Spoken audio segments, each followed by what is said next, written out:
Man, I'm just going to say what everybody wants to say pretty much. Because the World Chess Championship shouldn't be born, right? And it's starting to be born when we're approaching 14 draws. And I know it hasn't came yet, but if I was betting on it being 14 draws, since it happened last year already, then I'm thinking that it might happen this year. Like, what the heck is going on right now? I don't understand. I don't get it, but I gotta just show you these games right quick. Let me just show you these games, and we're gonna just talk about it and decipher what's gonna happen in the future. And if I prophesy it right, then you might as well just give your boy a thumbs up. So let's get to it right quick. Yeah.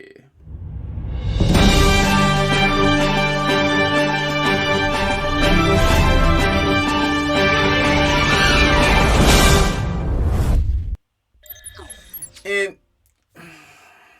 you know what?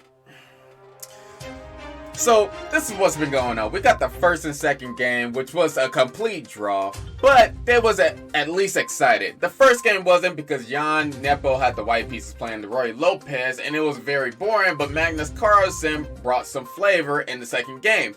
Now we got the third, fourth, and fifth game that I'm going to be discussing in this little bit of time, and we're going to just go over why we had another set of draws. And I know, like, why did you tell me what the score was? Like, you didn't have to tell me that, but you should have probably just watched it, first of all. And secondly, a spoiler alert, you're gonna be hearing about the World Chess Championship on this video, so you probably want to maybe look at the game beforehand. I don't know. Don't put that pressure on me. Like, I'm just an announcer. I'm just an educator, okay? But anyway, yeah, it's been a long, drawn out chess games, and let's just continue on with the dang games. I don't even know how to speak anymore. It's too late for this crap. Let's get started. Yeah, calm down. Let's get to the chess analysis. The chess analysis of the third game.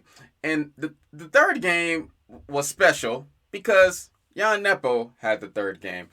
And by special, I mean the opposite of special, because Jan Nepo had the white pieces. And Jan Nepo with the white pieces, I understand the strategy of what Jan Nepo is trying to do to Magnus Carlsen, but that's gonna take such a long time to implement. There's 14 games. Because, okay, here's the thing.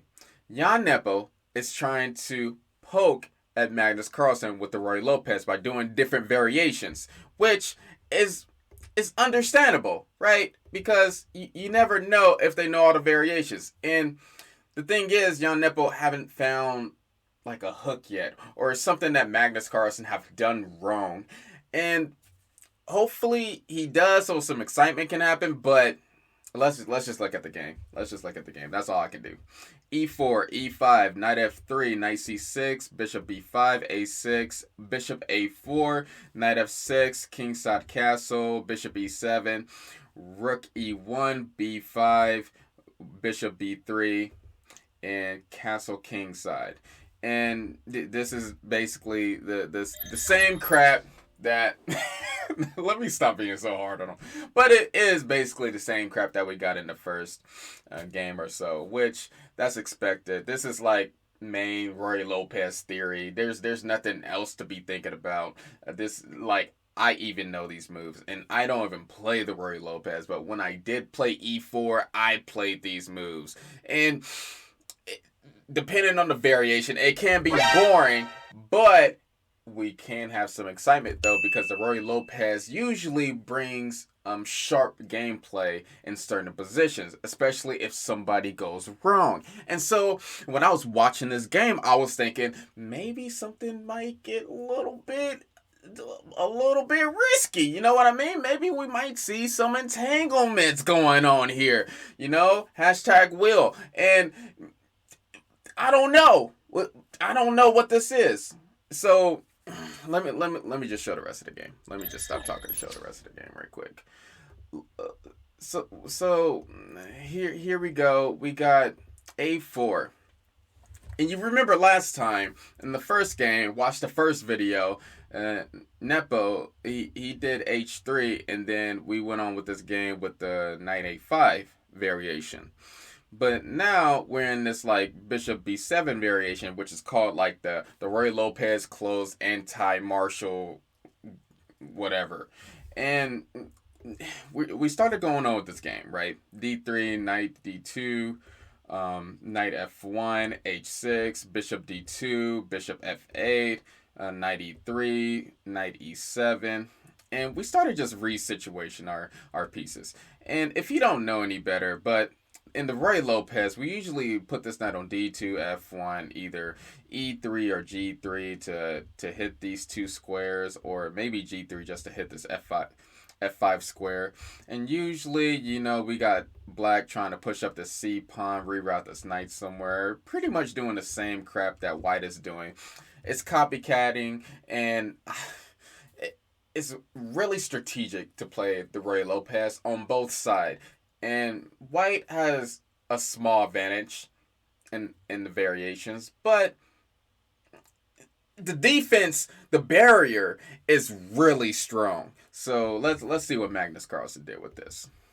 We got C4, which is not new, but it has been played a lot of times by some grandmasters. So let's see what happens. So we got C4, and this was interesting because we got knight takes C4. Let me drink some water right quick.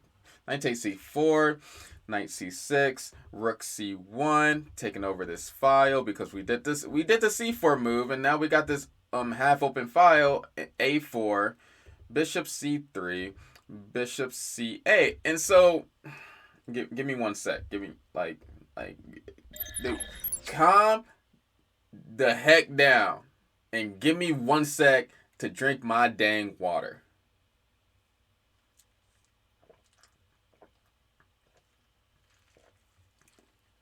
My mouth cannot be dry for this. I already suffered the consequences in my first few episodes of doing this, and I just realized that the thirst have to be quenched always in my mouth. Okay, and you understand. So let's get back on with the game right quick. We got this game right.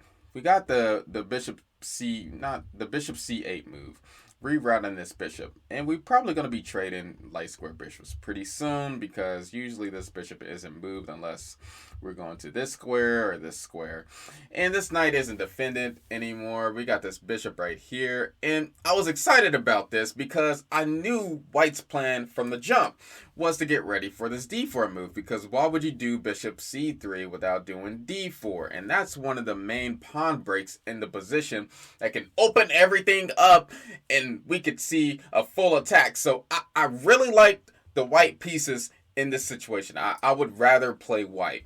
And we got these bishops aiming at the king's side, and I was like, this is about to be lit. This is about to be something else, right?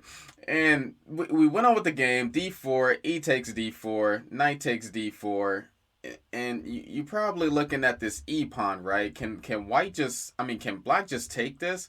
Well, this knight is undefended, so knight takes D4, queen takes D4, and now this pawn is protected. And then when I seen this position, right? When I seen this position, I seen this diagonal, these bishops, this knight in the center, these rooks, and then I was looking at black pieces right now, and I'm agreeing with the computer obviously in this position because white is way better than black.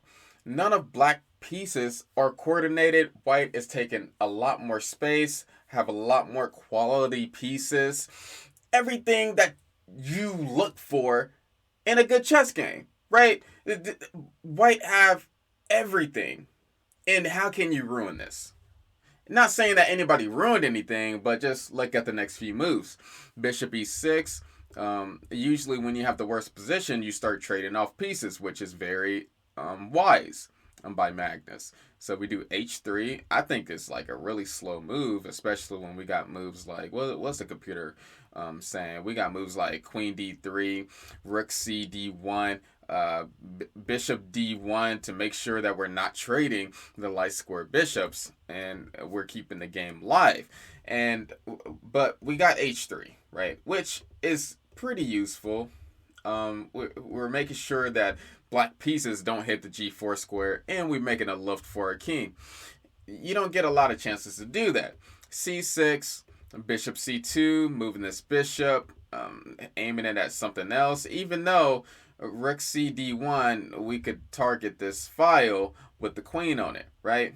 But we do bishop c2, e5, not e5, d5, e5, d takes c4, queen takes d8. And I know what you're thinking, like, and maybe it's just me, but I was looking at the position, I was analyzing it, and I was like trying to think about like what is going on here. And then, yeah, white only options was basically taking this knight or trading queens. There is no other options. I wish that there was, but there wasn't in this position. So Jan did the smart thing. It just took the queen off the board. Rook e takes d8, e takes f6, bishop b4. Best move by Magnus Carlsen. They both knew their stuff, obviously, in this position because this is brand new to me. F takes g7, bishop takes c3, b takes c3, and then king takes g7. And when you look at this position right now, what do you see? Do you see any winning chances, right? You might see some like, let's just go over the position right quick. Black clearly has a horrible pawn structure, right? We got this isolated pawn on a5. We got these double isolated pawns. We got this pawn. We got this. All the pawns are separated. We got 4 pawn islands for black, and then we got 3 pawn islands for white. But then you got to look at the pieces, right? You got to look at the pieces and look at this bishop. This bishop is doing good. This rook is doing good. This rook is doing good. This rook is doing nothing right now, but white has a rook that's doing nothing too. So they're pretty equal in piece activity. Now, the only thing that black has over the white king, and is due to the pawn structure, is that the black king can get into motion very quickly in the center. If the king needs to go somewhere, the black king can get there first, okay? The black king is very important in this, like, in this substituting from the pawn structure. And the white king, it's going to take a little bit for the king to get to the center, but it's due to a good pawn structure, right? And then I started looking very deeply. Like, if this game went on super long, right? These spots right here, right? I look at where the king can infiltrate. And these are the squares that the king should be infiltrating to be at a good spot. And then I was looking like, let's say the rooks wasn't on the board. Is there a way for that black king to get to the white pawns, to the white pawn's weaknesses? And the same for white too. Is there a way for the white king to get to these black pawns, which most of these squares were being covered, not all of them, but they can be blocked, right? They can be blocked. And mostly for the king to get somewhere, they would have to go on the king's side. So all they have to do is just be blocking. You know what I mean? Be blocking like a basketball player. And I was like, if they trade rooks really fast, then this could be a instant draw. Because there's no way for this white king to go to the queen side and target these weaknesses, because all these squares are covered. So they have to go on the king side. And that's impossible. And so I was like, okay, like, seriously. And I was like, please don't trade all the rooks. Because I don't want to see that. I don't want to just see a simple draw. I don't want to see that. And I was afraid of that. And then I was just I didn't want to see that. I don't want to see a whole nother Fabiano Caruana situation where Magnus Carlsen proves that he's better than his opponent and faster time control. Because I love classical chess. I love the mental attitude. I love how much time it spends to find miraculous moves. And it's really important, right? And so when I went on with the game, which I'm going to show you, I went on with the game. Jan did King F1, reasonable, right? Rook A B8, Rook B1. No! God, please, no! And I was like, okay, they can trade one set of rooks. That's fine. One set of rooks is fine. If it's only one set of rooks, I'm okay. I can live with that. Then there's still some fighting chance. It's not even opposite color bishops, right? It's just a rook and same color bishop, which can still have some fight. And if a couple pawns get taken or protected, then we're good, right? Right? King F6, rook takes B8, rook takes B8, rook B1. And I was like, Magnus, okay, you're known for this.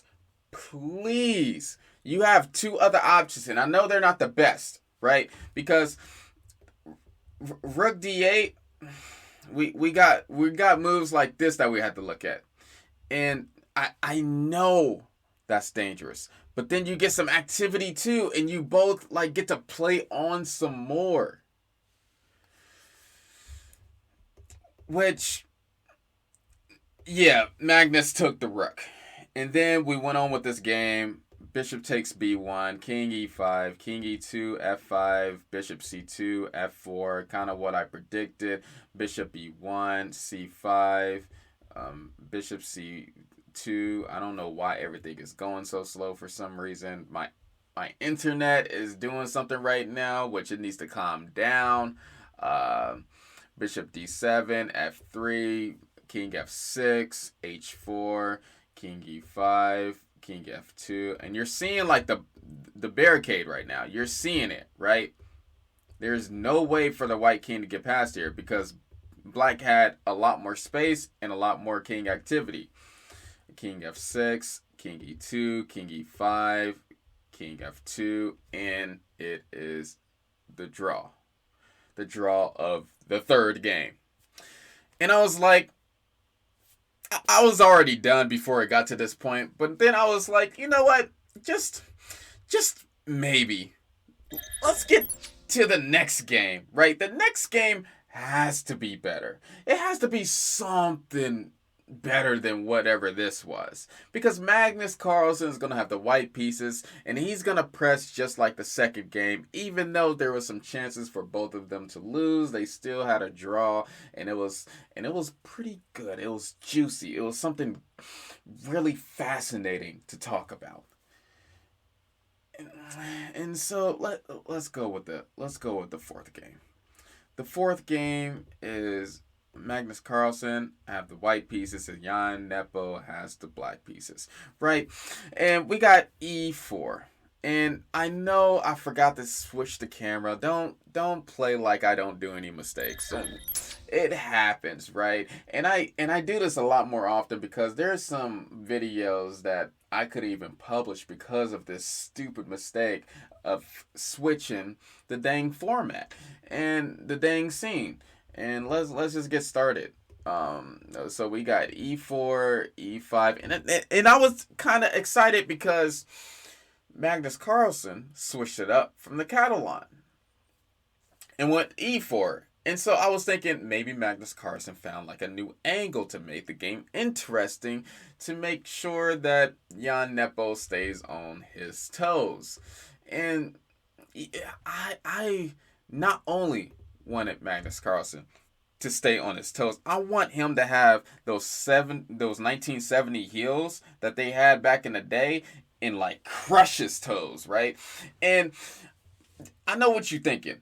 This is supposed to be unbiased, right? But at the same time, it's not unbiased because I've been knowing Magnus Carlsen for a while now, and I'm gonna have to see a lot more from Jan Nepo before I give something unbiased. Which let's see. Let's see what's gonna happen.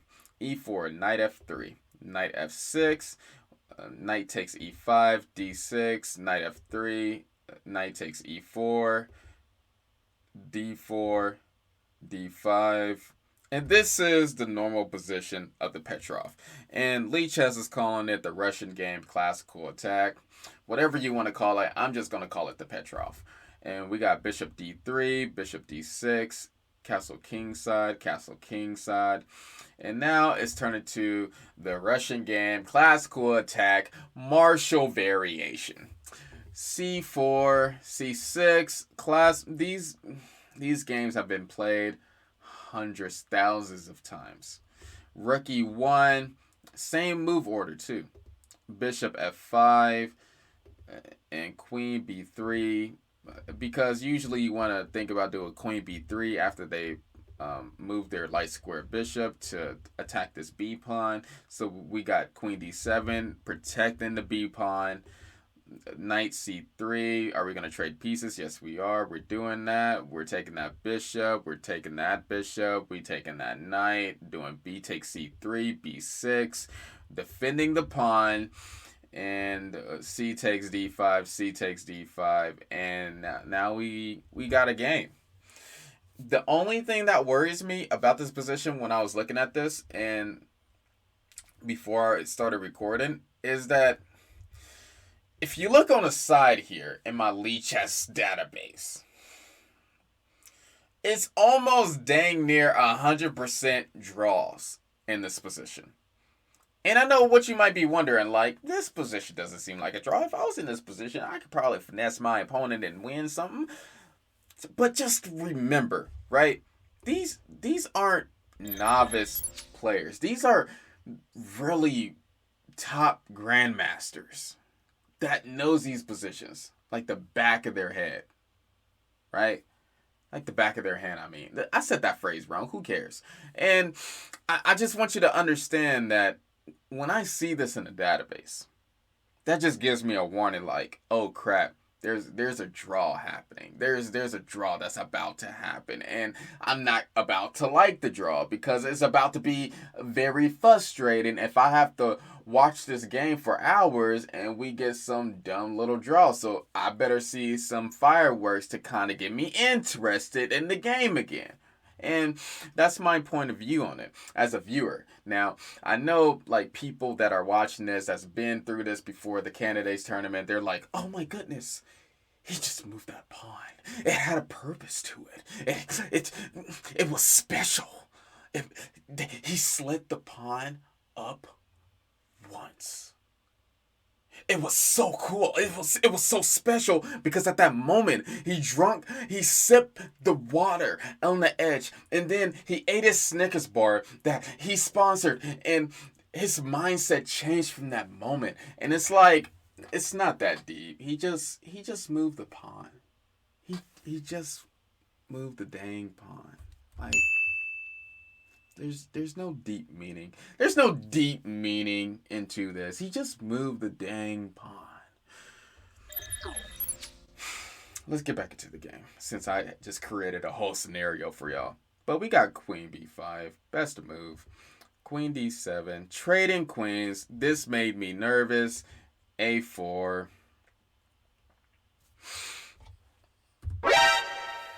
You already know what's gonna happen. Queen takes b5. Jan had the black pieces. He's doing what he's supposed to do and trade off pieces in worse positions.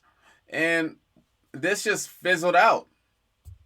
It fizzled out a lot. And this is why it took me so long to even wanting to go over this game, because these positions that happened, knight h4, g6, this was like the only exciting thing that happened. I'm thinking that was Magnus thinking that he was gonna win this end game or something if Nepo or Jan Nepo would have messed up in this position, because knight d7, knight g2, rook fc8, Bishop f4, bishop takes f4, knight takes f4, and then this got exciting, right? This got exciting. Rook d3, rook e7, threatening to take the knight. We got the knight to f8 because that's like the best defense mechanism to remember. Principle. Remember that. Knight f8. There's no checkmate. You know what I mean? Knight f6, king g7, knight e8, king g8, d5, pressing up this passer, you know what I mean? And you can't take it because of this fork. If you want to get called by that fork, that's all on you, but Nepo wanted no business with that. And so what Nepo did was like, oh yeah, you wanna push up. Wait a minute. I gotta do this in like this scene. Jan Nepo was like, yeah, you wanna push up your pass pawn on me? On me? There's other people to push up the pass pawn on, but you wanna push it on me? On moi? Well, guess what you gave me because you didn't want to do the dang en passant earlier. I'm going to push the pass pawn on you. And then Magnus is like, what pass pawn? What are you talking about? And then Jan is like, did you forget about the pass pawn that I had that you forgot to en passant? And then Magnus is like, no. And then Jan's like, yeah, that pass pawn on that A file, baby. So guess what he did? Yeah, he pushed up that pawn. And just by me doing that little scenario for y'all in my head, I was thinking about when Yu-Gi-Oh, right? When Yugi, he turned to Yu-Gi-Oh to face Kaiba for the first time because Kaiba ripped up Yugi's grandfather's Blue Eyes White Dragon card or whatever, and they played a game, and then Kaiba straight up thought that he was winning. Right, he had the Blue Eyes White Dragon, the only 3 Blue Eyes White Dragons in the whole universe, right? And then out of nowhere, coincidence, main character plot, I guess, he pulls out Exodia. Like, I've had all the Exodia pieces, and I've always lost. Like, Exodia. Who pulls out Exodia? Man, what's up with this? Is my mic okay? Shoot, let me fix that. Yeah, but who pulls out Exodia? Man, get out of here with that mess. But anyway, let's get back to the game. I just wanted to talk about that. Yu-Gi-Oh was still a dope anime, but who pulls out Exodia? Who pulls that out? That is so dumb, bro. You know what I'm saying? Let's get back into it. And so we got A4, knight f6, king g7, g5, a3, and I was honestly surprised because when you look at this position, you think that it's getting exciting, right? You think that some fireworks is gonna pop off. You think that something is gonna pop off, right? It's not something that's gonna just slither away. This is toasty, right? This is some fireworks that I was ready for. I was waiting for to hit this sound on somebody, right? Because it was a lot of stuff going on. We got 2 passers. We got the king being checked. We got the rook on the 7th rank. I thought that white was doing their thing, and I thought that black was doing their thing too. And I know the computer is saying that it's completely equal, but at the same time, these are humans playing. And so I thought that something was going to happen. But then one of the announcers that I was watching on YouTube, of course, mentioned that it was Magnus Carlsen's birthday.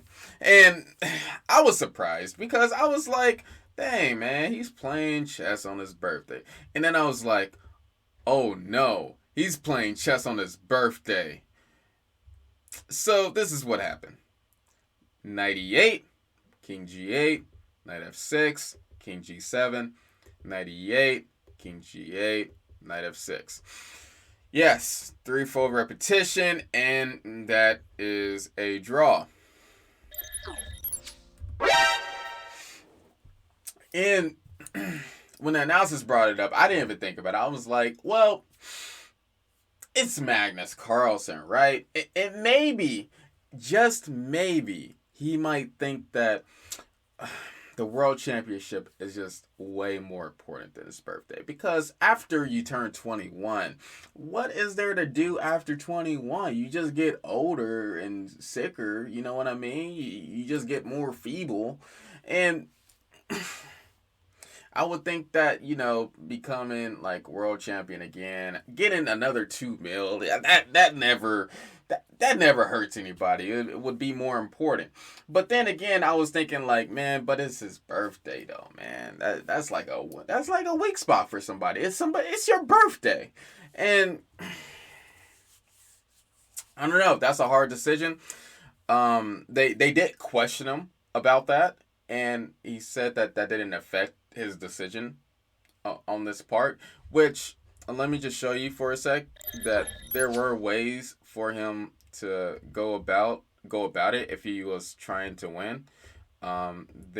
They could have done h4. They're saying right here, and if that pawn would have reached a2, then we could have brought that rook to a2, and we could have went on for a few more games.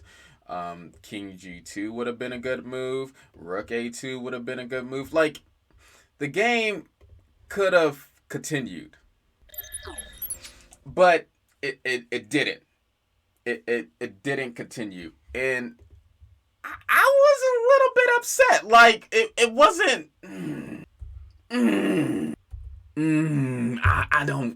I don't get it, and I'm never gonna get that decision, honestly.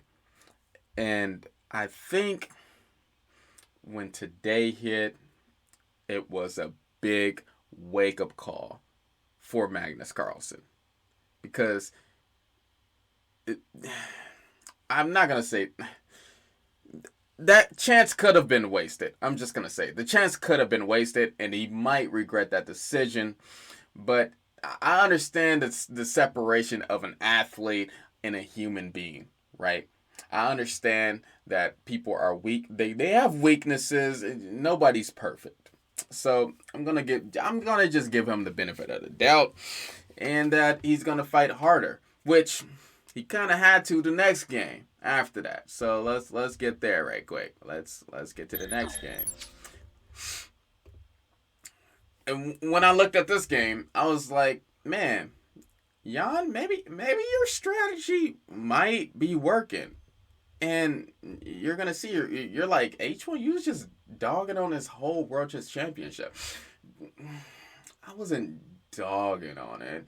I was probably catting on it, maybe. Not dogging on it. And I know that was like a stupid joke, right? But, like, just making more passive. Just making more like a passive thing. Just being critical, not dogging. I hate the word dogging on something. I don't mess with some dogs, bro. Women shouldn't mess with dogs. I don't really know what I'm talking about anymore. I'm in pajamas. I'm trying to relax for real. So we got this next game. We got e4. Jan. You know, Jan Nepo playing the Roy Lopez, obviously, since he did it the first 2 times with the white pieces, right? We're going to play the Roy Lopez and try to figure out where you can poke the bear and for it to be successful. And so we got these first few moves, right? The same few moves that we got before. Bishop e7, rook e1, a b5, bishop b3, castle kingside, a4, and Magnus was the one that decided to switch it up a little bit, and we got rook b8. Because remember, the last move was bishop b7. So obviously, since Jan Nepo went back into this variation, I'm guessing that Nepo found something better. I wonder what Jan Nepo would have done if they would have went back into that variation of bishop b7. But Magnus Carlsen was like, cut that crap out. We're switching it up today. And so I support that decision. A takes b5, a takes b5, h3, covering this g4 square. Usually the move that you do, always. d6 is c3. We're getting ready for this d4 push. Maybe put this knight on f1 again. Put this knight on g3 or e3, and just do our thing. And we got b4. We got the rook already behind it, making white scared for some reason. And then we got d3. We took that pawn. Remember, the rook is attacking the bishop, but the queen is protecting the bishop. And we got knight d2. We got takes, and we're not taking with the knight, right? We're not doing that. We're gonna take with the pawn, and we don't want to trade pieces. We want to win, so we take with the pawn.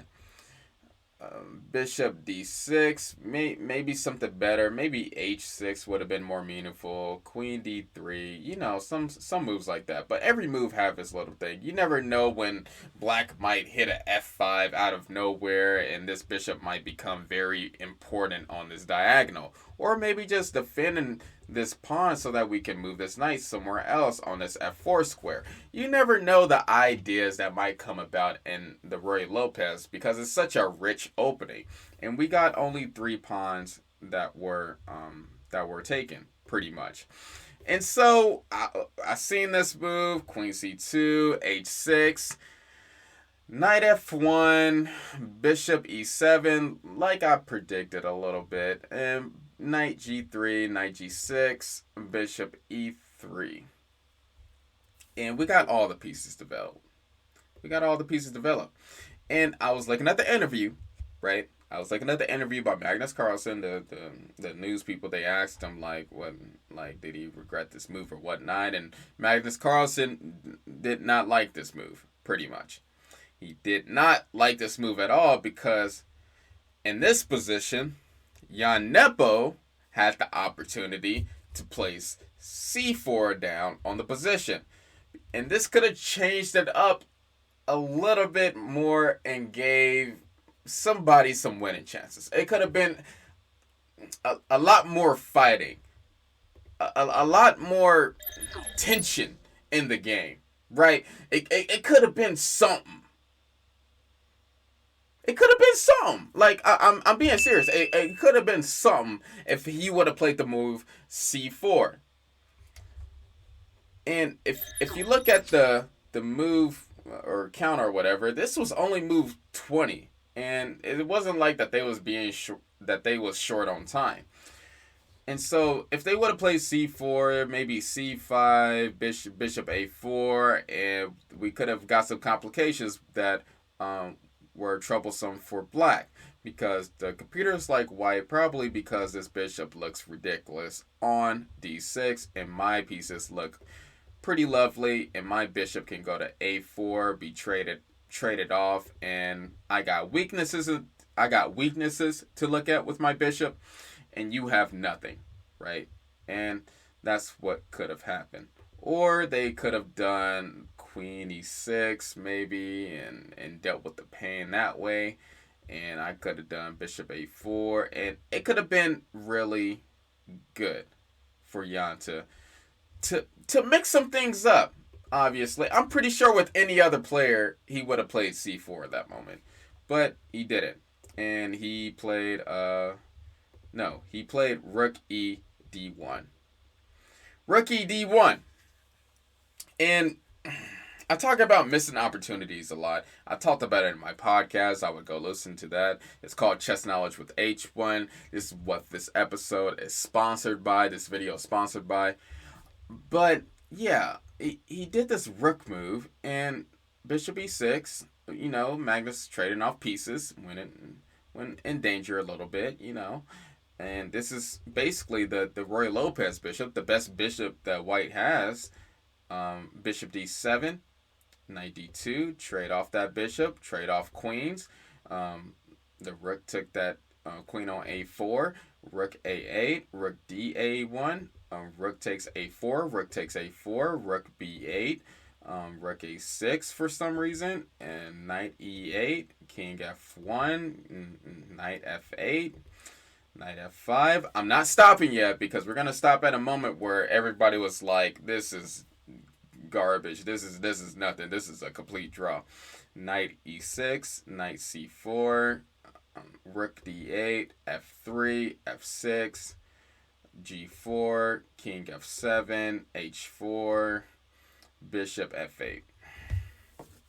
And then this is the moment when everybody was basically announcing that this is pretty much a draw. This is a fortress, obviously, that black has. Even if white gets everything that they wanted in the position, this is still a draw. Clear-cut draw. There's no tactics. The pawns are super static. There's no dynamic pawn structure at all. They look pretty much the same. They're on the same file. There's nothing different about it. Nobody has any pawn weaknesses. I guess we got an isolated pawn on the queen side, but white has basically the same thing. And so every announcer was calling it. They was like, this is more likely to be a draw other than anything else. This is a draw. This is ridiculous. Like, why should we continue on? And I was looking at this, and they played more. King e2, knight d6, traded off pieces, which, you know, if you want to trade off pieces, that's fine, but it's going to be more draw. H5, and I'm not saying that white's position isn't beautiful. I'm just saying that there is no way to get through in that position. Bishop f8, a rook a5, king e8, rook d5. Trying to trade off something, and that would have gave something, you know, if they would have traded off, and and that pawn would have got there, and white would have got some advantage probably in that variation. But nope, we're not trading that. Why would I trade when I have clearly a worse position? Just look at these pawns on the opposite color of my bishop. Why would I want to trade when that would leave me with this garbage bishop and this good knight and no rook? Why would I want to trade? Rook d1, rook a2 check, rook d2, rook a1, rook d1, rook a2 check, rook d2, rook a1, rook d1. And this game was a draw because there was nothing else to do. And